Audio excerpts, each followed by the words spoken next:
عالم صاحب کا تعلق ایک سفید پوش گھرانے سے تھا۔ وہ ایک دیندار اور رحم دل انسان تھے۔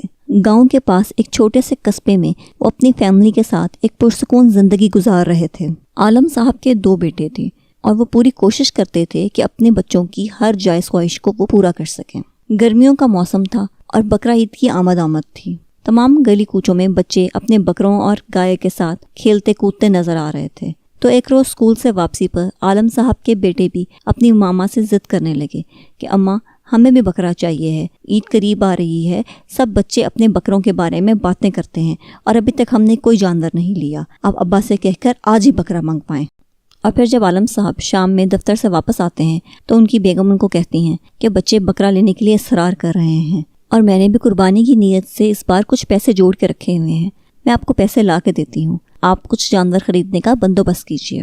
عالم صاحب اپنی بیگم سے پیسے لینے کے بعد بکرا منڈی کا رخ کرتے ہیں تو خوش قسمتی سے انہیں بہت ہی مناسب قیمت پہ ایک خوبصورت اور تگڑا بکرا مل جاتا ہے۔ بکرے کی خریداری کے بعد جب عالم صاحب کرائے پہ گاڑی لیتے ہیں اور گھر کے راستے پر روانہ ہوتے ہیں تو راستے میں گاڑی خراب ہو جاتی ہے اور ڈرائیور بھی پریشان ہو جاتا ہے کیونکہ اس کو خرابی سمجھ نہیں آ رہی ہوتی۔ اسی کشمکش میں کافی وقت گزر جاتا ہے تو بکرا گاڑی سے چھلانگ لگا کر دوڑ لگا دیتا ہے اور یہ سب دیکھ کر عالم صاحب بے حد پریشان ہونے لگتے ہیں اور فوراً گاڑی سے اتر کر بھاگنے لگتے ہیں اور بکرے کا پیچھا کرنے لگتے ہیں اور بکرا بہت تیزی سے دوڑتا چلا جاتا ہے۔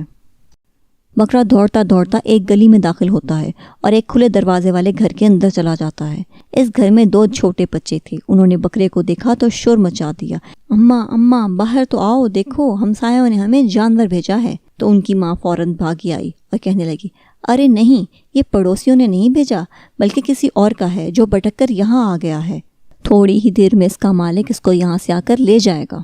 تو بچے ضد میں رونے لگے کہ نہیں اماں، ہمیں بھی تو قربانی کرنی ہے اور اگر یہ بکرا ہمارے گھر آ گیا ہے تو اب ہم اس کی قربانی کریں گے، ہم اس بکرے کو نہیں جانے دیں گے۔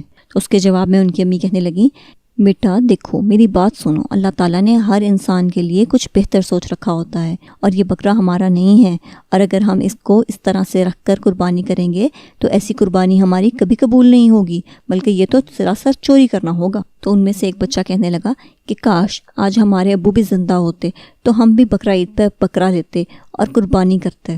عالم صاحب اس گھر کی دہلیز پر پہنچ چکے تھے اور وہ ان دونوں بچوں کی اپنی ماں سے گفتگو سن رہے تھے۔ یہ سن کر وہ اجازت لے کے گھر کے اندر داخل ہوئے اور ان بچوں سے کہنے لگے، بچوں یہ آپ کی عیدی ہی تو ہے، یہ بکرا میں بالکل آپ کے لیے لے کر آیا ہوں اور مبارک ہو، اس سال آپ کی قربانی ضرور قبول ہوگی۔ یہ سن کر ان کی امی کی آنکھوں میں آنسو آ گئے اور وہ بولی، بھائی آپ کا بہت بہت شکریہ، اللہ آپ کو اس کا اجر عظیم عطا فرمائے، اب اس بار میرے یتیم بچے بھی قربانی کر سکیں گے۔ عالم صاحب جب گھر واپس لوٹے تو ان کے بچے ان کے خالی ہاتھ دیکھ کر بے تابی سے پوچھنے لگے، ابو آپ تو ہمارا بکرا لینے گئے تھے، ہمارا بکرا کدھر ہے؟ تو عالم صاحب نے کہا کہ ذرا صبر کرو، مجھے پانی تو پی لینے دو، میں ابھی تم لوگوں کو سارا قصہ بیان کرتا ہوں۔ اس کے بعد عالم صاحب نے تمام واقعہ اپنے بچوں اور بیوی کو بتایا تو بیوی بے حد پریشان ہو کر کہنے لگی، عالم صاحب اب ہم کیا کریں گے، وہ پیسے میں نے بڑی محنت سے جوڑے تھے۔ تو عالم صاحب کہنے لگے، پریشان کیوں ہوتی ہو، انشاءاللہ اللہ تعالیٰ کوئی بہتر سبب کریں گے، بے فکر ہو، میں اپنے کچھ دوستوں سے بات کرتا ہوں، کوئی بندوبست ضرور ہو جائے گا۔ اور پھر عالم صاحب دوبارہ پیسے اکٹھے کر کے بکرا منڈی کی طرف روانہ ہو گئے اور راستے میں ہی انہیں ایک جانوروں سے لدی ہوئی ایک گاڑی نظر آئی جو ان کے قریب آ کے روکی۔ عالم صاحب نے ایک بکرے کی طرف اشارہ کر کے پوچھا کہ بھائی اس بکرے کی قیمت کیا ہوگی؟ تو مالک بولا، صاحب اگر آپ یہ بکرا لینا چاہتے ہیں تو یہ آج آپ کو ہماری طرف سے مفت ہے۔ عالم صاحب کو کوئی بات سمجھ نہ آئی اور وہ کہنے لگے، بھائی جان آپ کیا بات کر رہے ہیں؟ تو بکرے کا مالک کہنے لگا کہ لے جاؤ اس بکرے کو، اس بکرے کی کوئی قیمت نہیں ہے۔ بات دراصل یہ ہے کہ جب ہم گھر سے کاروبار کی نیت سے نکلے تھے تو ہمارے والد صاحب نے کہا تھا کہ جو پہلا گاہک تمہیں ملے گا اس کی پسند کا جانور اس کو مفت دے دینا اور پھر دیکھنا اللہ تمہارے کام میں کیسی برکت ڈالتا ہے۔ یہ بات سن کر عالم صاحب کی خوشی کا تو کوئی ٹھکانہ ہی نہیں رہا اور پھر وہ کہنے لگے کہ بے شک یہ بالکل صحیح کہا جاتا ہے کہ جو لوگوں میں آسانیاں اور خوشیاں تقسیم کرتے ہیں تو اللہ تعالیٰ ان کو 10 گنا خوشیاں بڑھا کر واپس کرتا ہے۔ جی تو پیارے دوستو، اگر آپ اس طرح کی مزید مزے کی کہانیاں سننا چاہتے ہیں تو میرے چینل کو لائک، شیئر اور سبسکرائب کیجیے۔